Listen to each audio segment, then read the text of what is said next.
ചേട്ടാ ചേട്ടാ, കൺഗ്രാജുലേഷൻസ്. ഓ, ഒന്നും അറിയാത്തതുപോലെ. എന്നാലും ഒരേ മുറിയിൽ ഒരുമിച്ച് കഴിഞ്ഞിട്ടും ഞാനിത് മനസ്സിലാക്കാൻ ഇത്ര വൈകിയല്ലോന്നാ. ഏത്? ചേട്ടന്റെ റൊമാൻസേ. കണ്ടോ ആ വിവരം പറഞ്ഞപ്പോ ചേട്ടന്റെ മുഖത്ത് പ്രസാദം. ഒക്കെ ഞാൻ അറിഞ്ഞു. ഒരാള് പറഞ്ഞു. ആരാ? ചേട്ടൻ തന്നെ പറഞ്ഞു. ആരായിരിക്കും? മുത്തച്ഛനാണ്. പിന്നെ മിസ് രോഹിണി മേനോൻ. സത്യം? എപ്പോ എപ്പോ എങ്ങനെ എന്നോട് പറഞ്ഞേ? അത് അല്ല, നമ്മൾ തമ്മിൽ ഇനി ഒളിച്ചു കളിക്കേണ്ട കാര്യം എന്താണ്? ഞാനും ഊർമിളയും തമ്മിൽ റൊമാൻസിന്റെ ലൈനിലാണെന്ന് ചേട്ടനറിയാമല്ലോ. ഊർമിളയെ കാണാൻ ചെന്നപ്പോ ചേച്ചി ചേട്ടനെ പറ്റി ഒരുപാട് ചോദിച്ചു. അപ്പോഴല്ലേ കാര്യങ്ങളുടെ കിടപ്പറിയുന്നേ. സമ്മതിച്ചു വന്നിരിക്കുന്നു. ചേട്ടന്റെ സെലക്ഷൻ ഉഗ്രൻ. പിന്നെ ചേച്ചി ഒരു കാര്യം പറയാൻ ഏൽപ്പിച്ചിട്ടുണ്ട്. എന്താ? ചേച്ചിക്ക് ഇനി അധിക നാളിങ്ങനെ കാത്തിരിക്കാൻ വയ്യെന്നും ചേട്ടൻ ഉടനെ വിവാഹത്തിനുള്ള മുൻകൈ എടുക്കണമെന്നും. അല്ല, അച്ഛനെയും മുത്തച്ഛനെയും കൂട്ടിക്കൊണ്ട് ഫോർമലായിട്ട് പെണ്ണ് കാണാൻ ചെല്ലണം. നാളെ ഉറപ്പിക്കണം. So simple. പിന്നൊരു കാര്യം, ചേച്ചി ഇങ്ങനെ റൊമാൻസിലാണെന്ന കാര്യം അവിടെ ആർക്കും അറിയില്ല, ഊർമിളയ്ക്ക് പോലും. ചേച്ചിക്ക് പുരുഷനെ ഇഷ്ടമല്ല, കല്യാണം വേണ്ട എന്നൊക്കെ പറഞ്ഞിരുന്ന പാർട്ടിയല്ലേ. പെട്ടെന്ന് പരസ്യമായിട്ട് കാല് മാറാൻ ഒരു ചാളിപ്പ്. ഇതിനു മുമ്പ് ചിലർ പെണ്ണ് കാണാൻ വന്നിട്ട് ഭയങ്കരമായി വധിച്ചു വിട്ടതാണ്. അതുകൊണ്ട് ചേട്ടൻ വരുമ്പോഴും വലിയ താല്പര്യമില്ലാത്ത മട്ടിലേ ചേച്ചി നിൽക്കൂ. കുറച്ചൊക്കെ മുഷിഞ്ഞു പെരുമാറിയെന്നും വരും. ചുമ്മാ ആളുകളെ ബോധിപ്പിക്കണമല്ലോ, അതിനു വേണ്ടിയാ. പക്ഷെ അതിലൊന്നും ചേട്ടന് വിഷമം തോന്നരുത്. ചേച്ചി മുൻകൂറായിട്ട് ഇപ്പോഴേ ക്ഷമ ചോദിച്ചിരിക്കുകയാണ്. സോ ഉടനെ അച്ഛനെയും മുത്തച്ഛനെയും കയ്യിലെടുക്കുക, കാര്യങ്ങൾ മുന്നോട്ട് നീക്കുക.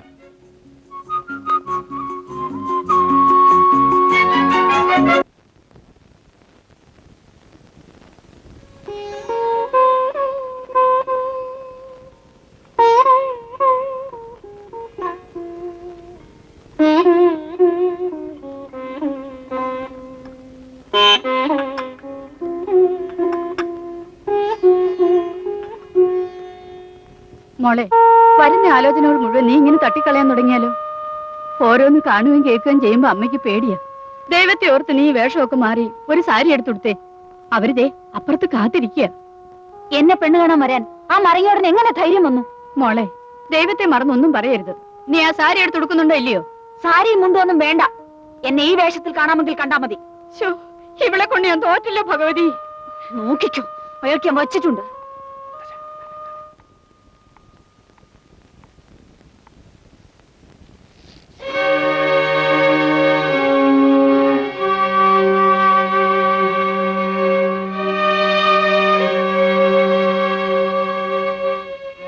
എന്നോടെന്തെങ്കിലും ചോദിക്കാനുണ്ടോ? ഓ പിന്നെ, ചോദിക്കാനും പറയാനും എന്താ ഉള്ളത്? ഇതൊരു ചടങ്ങ് മാത്രമല്ലേ. എന്നാൽ എനിക്ക് ചിലത് ചോദിക്കാനും പറയാനും ഉണ്ട്. അതിനെന്താ, ആയിക്കോട്ടെ. എന്നെ വിവാഹം കഴിക്കുന്നയാൾ ഒരിക്കലും എന്നെ ഭരിക്കാൻ വരരുത്. ഗുരുവായൂരപ്പാ, ഞാൻ എന്റെ ഇഷ്ടം പോലെ ജീവിക്കൂ. നിങ്ങൾ പറയുന്നത് ഞാൻ അനുസരിച്ചെന്ന് വരില്ല. പലപ്പോഴും ഞാൻ പറയുന്നത് നിങ്ങൾ അനുസരിക്കേണ്ടി വരും. ഏയ്, ഇതിലിപ്പോ എന്താ ഇത്ര പറയാൻ? നമ്മൾ തമ്മിലല്ലേ. രോഹിണിക്ക് എങ്ങനെയൊക്കെ ഇഷ്ടാച്ചാൽ അങ്ങനെയൊക്കെ ആവും. ഒന്നും പേടിക്കണ്ട, ഇതൊരു അഡ്ജസ്റ്റ്മെന്റ് ആണ്. കോഡ് ഭാഷ. കോഡ് ഭാഷ, കോഡ് ഭാഷ. ഗുരുവായൂരപ്പാ. ആ, നിങ്ങളുടെയോ നിങ്ങളുടെ വീട്ടിലെയോ ഒരു ജോലിയും ചെയ്യാൻ എന്നെ പ്രതീക്ഷിക്കരുത്. വേണ്ടേ? ആരാ ഇപ്പൊ പറഞ്ഞത് വേണം? അതെ, എന്നെ മാനമായി പോറ്റാൻ നിങ്ങൾക്ക് കഴിയുമെന്നതിന് വ്യക്തമായ ഉറപ്പ് വേണം. നമ്മുടെ ജോയിന്റ് അക്കൗണ്ടിൽ ബാങ്കിൽ 1 ലക്ഷം രൂപ ഡിപ്പോസിറ്റ് ചെയ്യണം. എങ്കിലേ വിവാഹത്തിന് ഞാൻ സമ്മതിക്കൂ.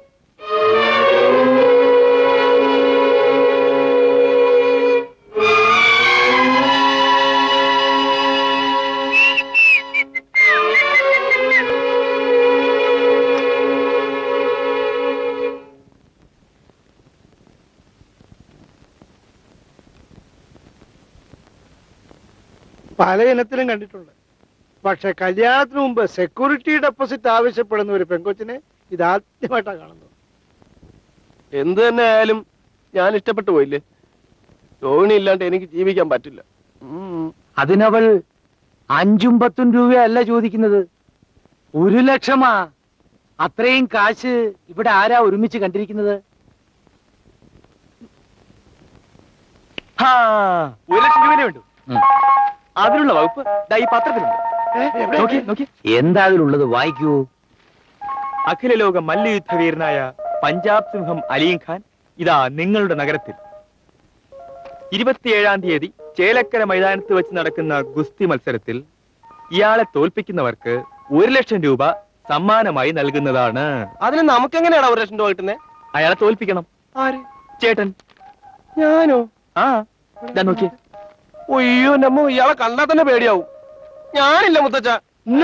ഞാൻ പട്ടാളത്തിലായിരുന്നപ്പോൾ നല്ലൊരു കുസ്തിക്കാരനായിരുന്നു. ഞാൻ പഠിപ്പിക്കാം ഉണ്ണിയെ കുസ്തി. വേണ്ട മുത്തച്ഛ. ഒന്നും പേടിക്കാനില്ല, ഞാൻ പഠിപ്പിക്കാം. ഉണ്ണി ബസ്കറ്റ് എടുത്ത് പ്രാക്ടീസ് ചെയ്യും. റെഡി. തിരിഞ്ഞേക്കും.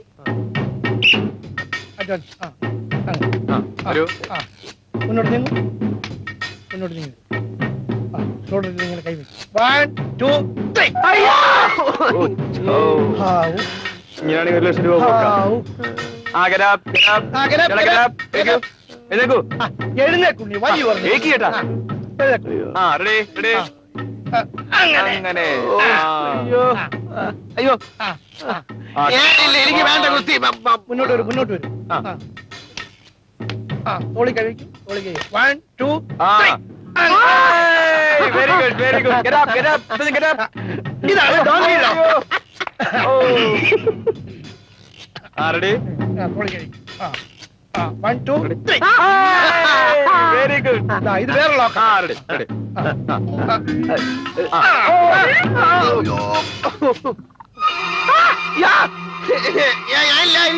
ചേട്ടാ,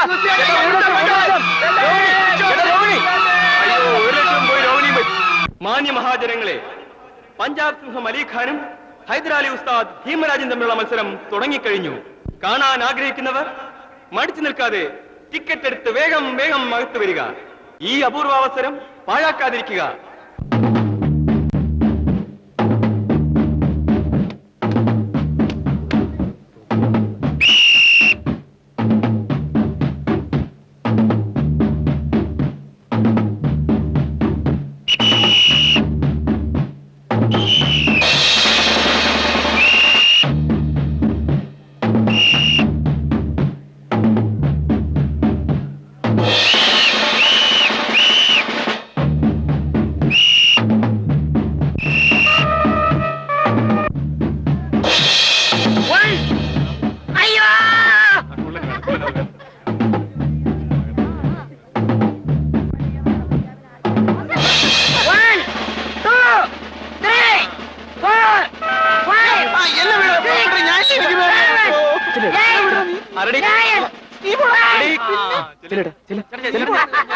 അടുത്തത് ആര്? പഞ്ചാബ് സിംഹത്തിനോട് കൈ കൊടുക്കാൻ ധൈര്യമുള്ളവർ വരിക. കിട്ടുന്നത് 1 അല്ല 2 അല്ല 1 ലക്ഷം. 1 ലക്ഷം രൂപ. പഞ്ചാബ് സിംഹം അലറുന്നു. ആരുണ്ട്? ആരുണ്ട്?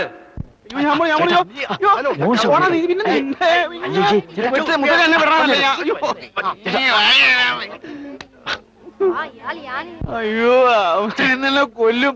ആ പ്രാണന്റെ കയ്യിലെ കാലം കുഴപ്പമില്ലല്ലോ. അയ്യോ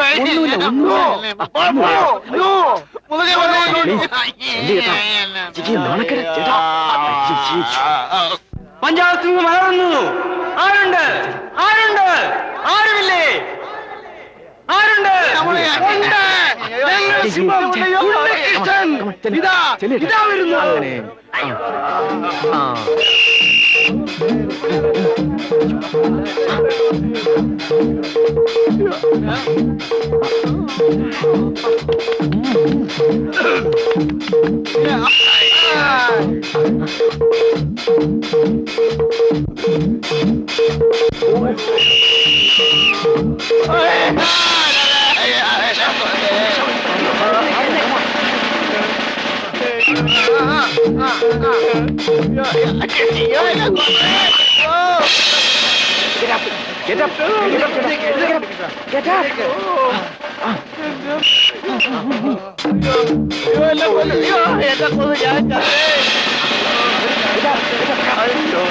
One, two, three, four, five, six, Rohini 7, ചേട്ടന്റെ രോഹിണി 8, ഒരു ലക്ഷം രൂപ 9. കമോൺ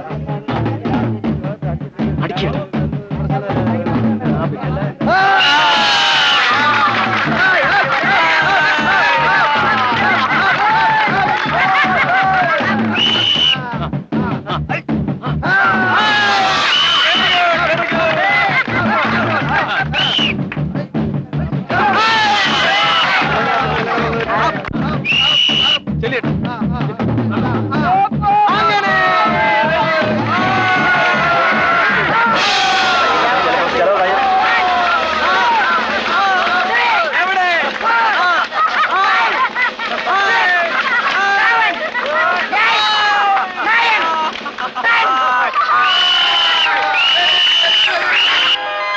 ഉണ്ണികൃഷ്ണൻ ജയിച്ചിരിക്കുന്നു.